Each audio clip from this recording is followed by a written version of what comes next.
Vous savez ce sentiment.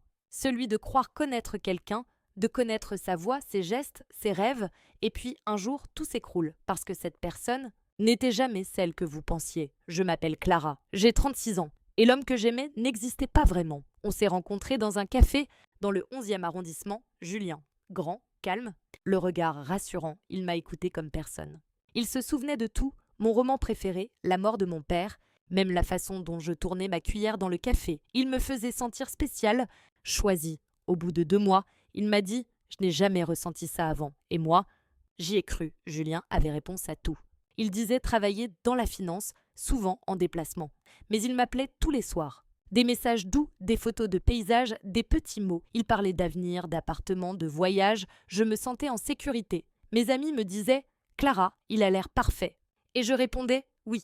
Je crois que j'ai enfin trouvé quelqu'un de bien. Sauf que je n'avais encore jamais vu son vrai monde. Il annulait souvent nos week-ends à la dernière minute. Il disait « Problème de boulot, urgence, client difficile ». Parfois, il disparaissait 2 jours entiers. Puis revenait avec des excuses parfaites, des preuves, des justificatifs. Tout semblait logique. Trop logique. Je me souviens d'un soir où il a reçu un appel. Il s'est levé, a quitté la pièce, et j'ai entendu « Oui, chérie, j'arrive ». Quand il est revenu, il a vu mon regard. Il a ri. C'était ma sœur, Clara, arrête d'imaginer des choses.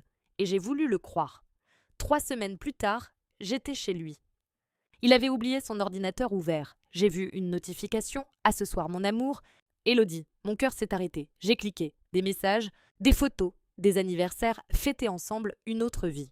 Une autre femme. Et moi, j'étais la seconde, ou peut-être juste une illusion. Quand je l'ai confronté, il n'a pas nié. Il m'a dit calmement « Je t'aime, mais je ne peux pas quitter ma femme. » Comme si c'était normal. Comme si j'étais censée comprendre. Et quand j'ai pleuré, il a souri. Tu dramatises, Clara. On est bien tous les deux. Ce jour-là, j'ai vu qui il était vraiment. Un manipulateur.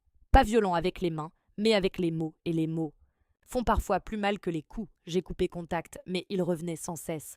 Des appels, des lettres, des promesses. Je vais tout quitter pour toi. Tu es la seule qui me comprend. Je l'ai cru plusieurs fois. Puis j'ai compris. Il ne mentait pas seulement à moi. Il mentait à tout le monde, point paillé, compris à lui-même. J'ai changé de numéro. J'ai supprimé ses mails, ses messages, et un jour, le silence est revenu. Ça fait maintenant 1 an, je revis, j'ai appris à faire confiance. À moi, parce qu'au fond, je savais, mon instinct me parlait, mais je l'avais étouffé. On ne veut pas voir la vérité quand on aime, on préfère l'histoire qu'on s'est racontée, mais aujourd'hui, je me suis pardonnée et j'ai compris une chose, l'amour, ce n'est pas celui qui te cache, c'est celui qui te révèle. Si tu écoutes cette histoire et que tu sens que quelque chose cloche, ne te tais pas. Ne cherche pas d'excuses à ce qu'il te cache. L'amour ne vit pas dans l'ombre et si tu découvres un jour que tout était faux. Souviens-toi, ce n'est pas toi qui as été naïve. C'est lui qui a été lâche. Moi, je m'appelle Clara. Et j'ai dit stop à un homme qui n'existait pas vraiment.